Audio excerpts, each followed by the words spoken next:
우리 시간에 누가복음 5장 14절 말씀 우리 한 목소리로 읽겠습니다. 이게 세 번역이기 때문에 우리 PPT 보시면서 한 목소리로 읽겠습니다. 시작. 예수께서 그 사람에게 아무에게도 말하지 말라고 명하시고 이렇게 말씀하셨다. 가서 제사장에게 내 몸을 보이고 내가 깨끗하게 된 것에 대하여 모세가 명한 대로 예물을 드려서 사람들에게 증거로 삼아라. 아멘. 완전한 치유의 열매는 율법의 완성이라는 주제를 가지고 함께 은혜를 나누고자 합니다. 먼저 다시 한번 말씀 위해서 기도하겠습니다.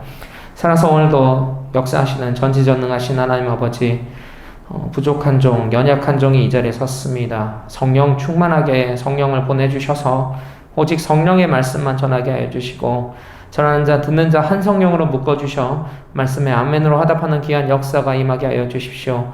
오늘 이 시간 주님께 부탁드립니다. 모든 시간 주님께서 주장하여 주십시오. 그렇게 하신 하나님께 기도와 찬양드리며 살아계신 주 예수 그리스도 이름으로 기도드립니다. 아멘. 오늘 말씀은 율법의 완성입니다. 오늘 말씀 들어가기 전에 한 구절을 좀 보기를 원하는데요. 이 말씀이 오늘 말씀과 매우 밀접한 관계가 있기 때문입니다. 마태복음 5장 17절 말씀. 네, 우리 한 목소리를 읽겠습니다. 시작. 내가 율법이나 선지자를 폐하러 온 줄로 생각하지 말라. 폐하러 온 것이 아니요 완전하게 하려 함이라. 아멘. 우리 예수님께서 이 땅에 오신 이유는 율법을 완전하게, 율법을 완성하시러 오셨다는 거 여러분 믿으십니까? 우리 믿는 분들은 한번 아멘 하겠습니다. 믿으십니까? 네. 우리 예수님 오신 이유는 율법을 없애시는 게 아니라 율법을 완전하게, 온전하게 하려 오셨다는 것을 여러분들 기억하셔야 합니다.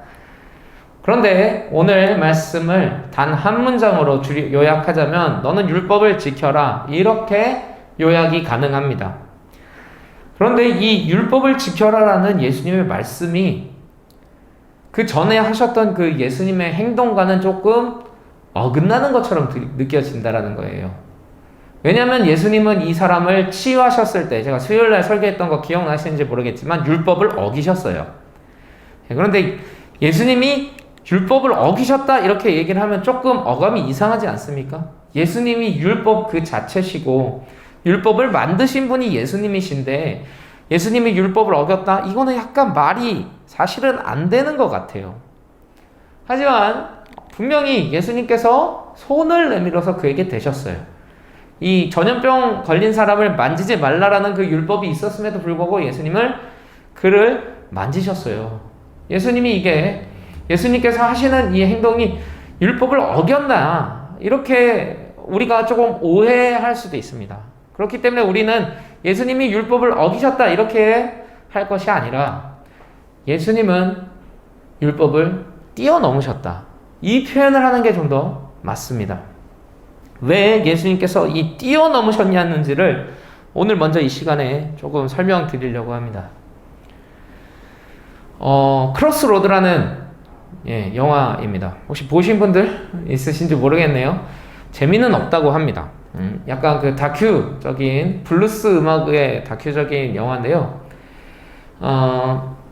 제가 이 영화를 가져온 이유가 있습니다. 바로 여러분들 보시기에 오른쪽, 지금 화면은 되게 잘 보이는데 되게 조금 흐리네요. 혹시 불 조금 줄여주실 수 있으세요? 형광등 줄여주시면 좀 보이시죠? 저 오른쪽에 빨간 기타를 짚고 있는 분 때문에 제가 여러분들에게 이렇게 왔습니다. 저분이 스티브 바이라는 기타리스트입니다. 스티브 바이라는 기타리스트를 제가 어떻게 알게 되냐면요. 제가 목사를 하기 전에 그 홍대에서 밴드 생활을 잠깐 했습니다. 길게 한 건 아니고요. 아주 잠깐 했습니다. 그런데 제가 같이 팀을 했던 기타리스트들에게 물어봤어요. 가장 기타를 잘 치는 사람이 누구냐 이 세상에서.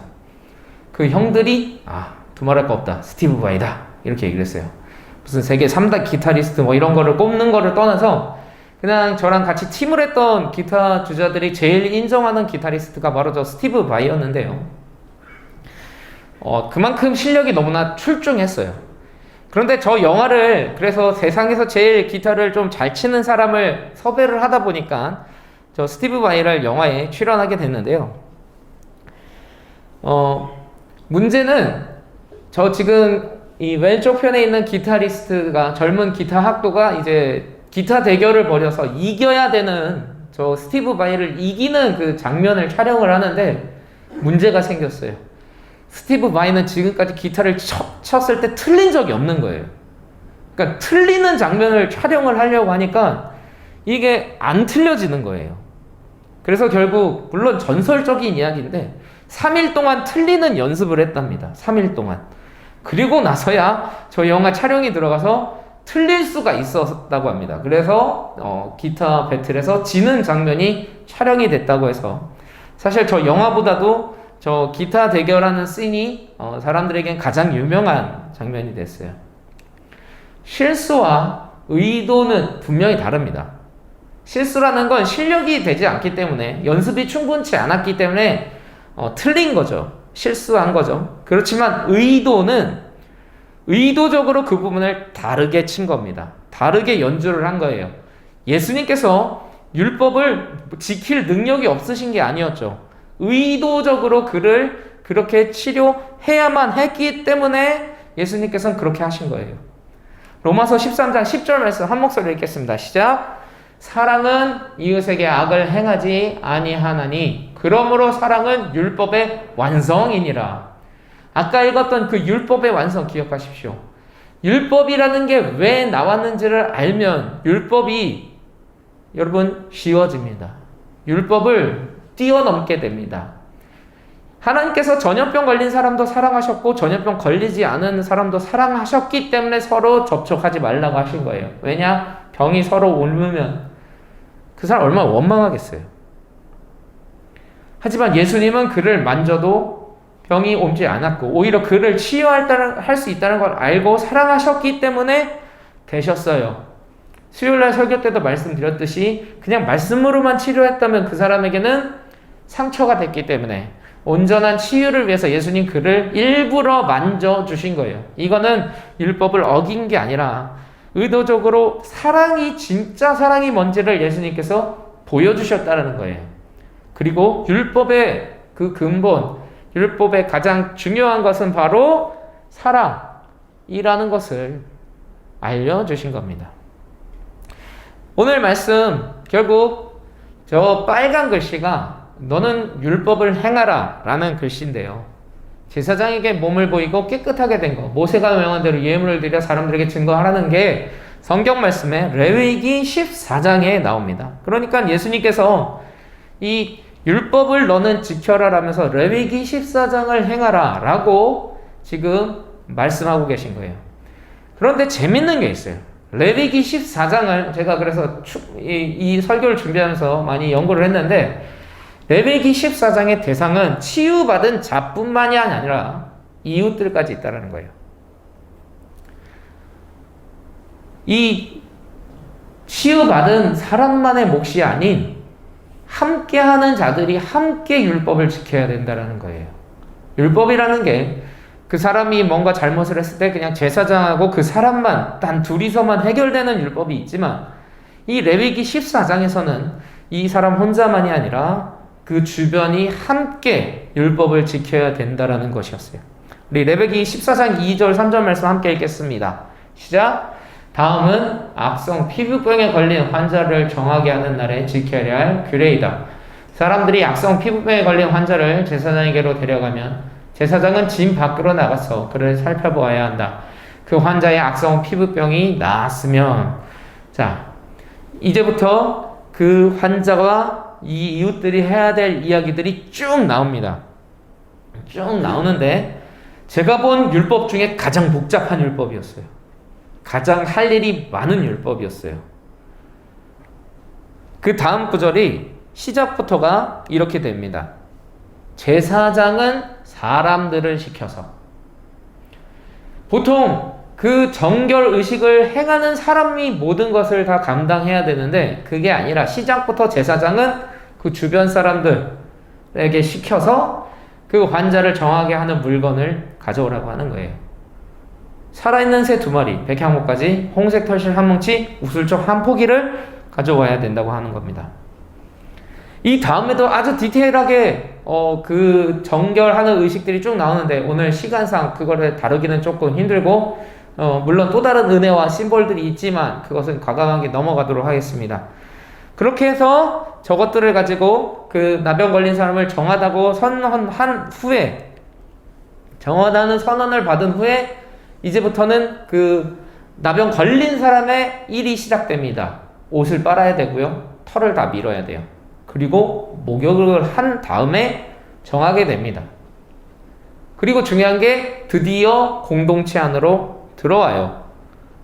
밖에서만 살다가 이제 공동체 안으로 들어오는데 중요한 게 7일 동안 장막 밖에서 살아야 해요.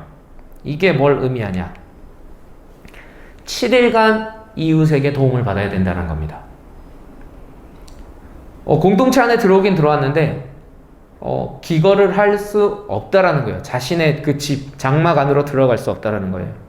그러면 어떻게 해야죠? 그 사람은 어쩔 수 없이 그 주변 사람들과 함께 지내며 그 사람들의 도움을 받아야 한다라는 거예요. 그리고 나서 또 할 일이 있습니다. 7일 되는 날 다시 털을 밀고 다시 옷을 빨고 목욕을 해야 돼요. 7일 동안 자라난 그런 털까지도 다시 밀고 다시 목욕을 하고 이렇게 정결의식을 행한 후에 드디어 마지막 8일째 되는 날 자신이 준비할 것이 저것들이에요. 빨간 것이 흠없는 수양 2마리, 흠없는 1년 된 어린 암양 1마리, 기름 섞은 고운 밀가루 10분의 3에바, 기름 1로. 여기까지 봤을 때 저에게 한 가지 의문이 딱 들었어요. 하나님 좀 너무하는 거 아니야? 상식적으로 이게 생각을 했을 때 우리의 인간적인 생각을 했을 때 하나님이 좀 너무하다라는 생각이 들어요. 왜냐면 이 사람 너무 힘들었잖아요. 그동안 머리 떨어져 있다가 이제야 공동체에 들어왔는데 너무 준비할 게 많은 거예요. 그리고 외모도 다 이렇게 바뀌어야 되는 거예요. 하나님 좀 너무 까탈스럽게 하시는 거 아닌가. 나는 율례 이 율법 이런 게 별로 좋아하지 않는 사람이었어요. 허례의식 이런 거를 별로 좋아하지 않는 사람이기 때문에 굳이 저렇게까지 할 필요가 있을까라는 그런 생각을 했습니다. 그러나 하나님께서 저렇게 하신 데는 아주 중요한 이유가 있었습니다. 바로 회복의 축제를 준비하라는 거였어요. 그 오랫동안 공동체 안에 못 들어왔고 공동체를 경험하지 못했던 그가 그 7일 동안 이웃과 함께 하면서 저것을 준비하겠죠. 혼자 준비할 수가 없잖아요. 그동안 정말 나병으로 경제활동을 하지 못했던 그가 준비할 수 있는 방법은 단 하나. 이웃들과 소통하면서 이웃들과 함께 하면서 저것들을 준비해야 됐어요. 이것은 공동체 안에 빨리 오히려 녹아져라는 거예요. 공동체 안에 빨리 속해지라는 하나님의 뜻이 있는 거예요. 이 사람이 저걸 준비하려면 어쩔 수 없이 그 사람들과 함께 소통하고 어떻게 준비할지를 의논할 수밖에 없었죠. 그리고 제사가 진행된다는 건 저것들을 다 불에 넣으면 어떻게 되죠? 공통점이 있어요. 먹을 수가 있게 돼요. 이거는 뭐냐? 하나님은 그 연기만 받으셨지 그 음식을 취하지 않으셨어요. 음식들이 생겼다는 거예요. 함께 나눌 양식들이 생겼다는 겁니다. 그래도 왠지 한 가지 더 걸렸던 게 있어요. 너무 빡센 거 아닌가? 준비할 게 너무 많으니까 사람들에게 부담되는 거 아닌가? 여러분 그렇지 않아요? 병이 났는데 감사원금 100만 원 하세요 이러면은 100만 원이 있는 사람은 충분히 하겠지만 없는 사람은 얼마나 이게 부담이 되겠어요. 그런데 우리 하나님 좋으신 하나님이에요. 그 다음 구절이 이거예요. 가난해서 그렇게 많은 것을 바칠 수 없는 사람이 자기 죄를 속하려 할 때는 이 구절이 나오는 거예요.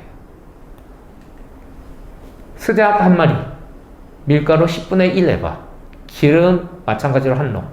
갑자기 준비물이 확 줄어요. 그리고 이 대목이 저한테는 가장 큰 은혜였어요. 힘이 닿는 대로. 무리하지 말라는 거예요. 하나님이 주신 능력만큼만 하라. 산비둘기 2마리, 집비둘기 새끼 2마리. 이거는 그냥 본인이 나가서 잡으면 잡는 거예요. 충분히 경제적 활동이나 그런 타격 없이도 준비할 수 있는 것들이라는 거예요. 우리 하나님 좋으신 하나님이라는 게 상대평가와 절대평가에서 그냥 그 사람만을 놓고 평가하신다는 거예요. 비교하지 않으세요. 우리 안에 있는 정말 그 능력만큼 2달란트면 2달란트 남긴 거를 귀하다고 하시고 1달란트면 1달란트 남긴 걸 귀하다고 하세요. 비교하지 않으세요. 그래서 좋으신 하나님이에요. 세상은 줄 세우기에 익숙해져 있어요. 하지만 하나님은 줄 세우지 않으세요. 그냥 너 한 명이야. 너 하나야. 이렇게 이야기하시는 좋으신 하나님, 사랑의 하나님이에요. 그 증거가 누가복음 21장 3, 4절에도 나옵니다. 우리 한 목소리를 한번 읽겠습니다. 시작. 그래서 예수께서는 말씀하셨다. 내가 진정으로 너에게 말한다. 이 가난한 과부가 누구보다도 더 많이 넣었다. 저 사람들은 다 넉넉한 가운데서 자기들의 헌금을 넣었지만 이 과부는 구차한 가운데서 가지고 있는 생활비 전부를 털어 넣었다. 아멘. 우리 하나님 이렇게 좋으신 하나님이에요. 저는 우리 청년들에게 부탁하고 싶은 게 있어요. 세상에서 최고되라는 말을 하고 싶지 않아요. 하지만 여러분 삶에서는 최고가 되세요. 무슨 말이냐? 하나님께서 여러분들에게 부어주신 시간, 하나님이 여러분들에게 허락하신 능력이 있다면 다른 사람과 경쟁하지 말고 여러분 스스로가 경쟁하세요. 오늘 내가 이 정도 했다면 내일은 더 최선을 다하겠다. 내가 여기까지 이렇게 했으니 내일은 더 하나님 사랑하겠다. 지금의 믿음보다 내일 더 믿겠다. 더 좋아지겠다. 다른 사람과 비교를 하는 것이 아니라 여러분 가진 그냥 최선을 다해 보십시오. 하나님이 허락해 주신 만큼 최선을 다해 보십시오. 그렇게 될 때 하나님께서 그래, 넌 너의 가진 전부를 넣었어. 이렇게 이야기해 주신다는 거예요. 다른 사람과 비교하지 마세요. 비교하신다면 하나님 좋으신 하나님이 아닐 거예요. 하지만 하나님은 여러분 한 명 한 명 그대로만 봐주세요. 할 수 있는 만큼만 했을 때 최선을 다했구나. 제일 잘했다. 이렇게 칭찬해 주시는 분이 바로 우리 하나님이란 걸 기억해 주십시오. 그래서 저렇게 순양 2마리, 암양 1마리, 밀가루 10분의 3에바, 기름 한 록이 저렇게 쭉 줄어드는 거예요. 그냥 감당할 수 있는 만큼만 해. 너에게 원하는 건 거대한 잔치가 아니라 그냥 사람들과 소통하면서 네가 마련할 수 있는 정도만 마련하고 힘이 닿는 데까지 준비하라는 그런 하나님의 배려, 사랑이 오늘 본문에서 느껴질 수가 있는 거예요. 중요한 게 있어요. 치유받은 그는 공동체와 함께 율법을 이루어야 했습니다. 예수님께서 낳자마자 경고하시고 야, 너 다른데 뭐 내가 치료해줬다 이런 이야기 할 게 아니라 너 빨리 가서 율법을 행해라 라고 하신 이유가 있어요. 사실 그 사람이 제일 고팠던 게 공동체성이었잖아요. 사람들과 소통하고 싶었던 거였잖아요. 사람들의 손길이 제일 필요했던 거였잖아요. 너 그거 지금 빨리 가서 해라. 너가 정말 원하던 그것을 지금 당장 빨리 가서 해. 예수님이 이렇게 사랑으로 메시지를 던져주시는 거예요. 그 말씀엔 또 이 말씀도 포함되어 있습니다. 공동체는 그를 도와라. 그 사람이 정결해지기 위해서는 공동체가 반드시 몫을 감당해야 했어요. 그렇기 때문에 율법이라는 건 사랑입니다. 우리가 오해하지 말아야 되는 게 율법을 항상 족쇄로 생각을 할 때가 있어요. 특히 약간 저희 동양권에서는 권위라는 게 되게 큰 의미로 다가오잖아요. 부모님들의 권위라든지. 물론 저희 세대까지는 그렇게 심하진 않은 것 같은데 저희 윗세대들은 정말 부모는 하늘과 같다. 하라는 건 무조건 해야 된다. 이런 사상들이 많았기 때문에 약간 그 율법, 지켜야 되는 그 법도에 대해서 상당히 반감이 있는 거예요. 이거 왜 하라고 하지? 이렇게 안 해도 되는데. 하지만 우리 하나님의 그 율법에도 그런 사상을 적용해서는 곤란합니다. 하나님이 우리에게 법을 주신 이유, 우리 사랑해서. 율법이 왜 생겼죠? 우리 살라고 하나님이. 하나님과 함께하고 있을 때 에덴 동산에서 율법이란 게 없었습니다. 근데 언제부터 율법이 생겼죠? 우리가 범죄에서 하나님 떠나갔을 때, 그때부터는 하나님 떠난 우리의 모습, 죽을 수밖에 없잖아요. 병들 수밖에 없잖아요. 하나님 그래서 너희 그러면 안 된다. 내가 사랑하는 너희들이 아프는 거 난 볼 수 없어. 그러니까 이런 거 하지 마. 이거 꼭 지켜야 돼. 이래야 너희가 행복해. 이 사랑의 표현이 바로 율법이라는 겁니다. 예수님께서 율법의 완성이라는 그 증거가 바로 이 마태복음 23장 37절 40절 말씀에 담겨 있습니다. 우리 한번 이 말씀 한 목소리를 읽겠습니다. 시작. 예수께서 그에게 말씀하셨다. 내 마음을 다하고 내 목숨을 다하고 내 뜻을 다하여 주 너의 하나님을 사랑하여라 하였으니 이것이 가장 중요하고 으뜸가는 계명이다. 둘째 계명도 이것과 같은데 내 이웃을 내 몸과 같이 사랑하여라 한 것이다. 이 두 계명에 온 율법과 예언서의 본 뜻이 달려 있다. 아멘. 여러분, 하나님께서 하라고 하는 모든 것들에 그 전제가 있어요. 사랑이에요, 사랑. 우리 보고 이웃을 사랑하라고 하시는 그 이유가 있어요. 우리가 이웃을 사랑할 때 가장 행복합니다. 그리고 하나님을 사랑할 때 가장 행복합니다. 이건 불변의 진리예요. 사랑하는 사람이고 불행한 사람을 못 봤어요, 저는. 사랑에 빠진 사람들을 보면 참 어리석어 보이기도 해요. 제가 또 이렇게 연애를 할 때 한창 쫓아다녀봐서 압니다. 지금 생각해보면 참 웃기기도 합니다. 어떻게 저렇게까지 했을까? 저러지 않아도 됐을 텐데 라는 생각도 하는데 또 한편으론 그렇게 했으니까 내가 만날 수 있었구나, 결혼할 수 있었구나, 이 생각이 들어요. 그리고 그때는 오히려 그렇게 했던 게 즐거움이었어요. 내가 쟤 때문에 이런 것까지 포기하는구나, 이런 마음이 저에게 있었어요. 사랑에 빠진 사람들의 특징은 막 불행하지 않아요. 오히려 정말 최선을 다해서 사랑할 수 있는 게 막 기쁨이에요. 연인들 보면 좋아 죽잖아요.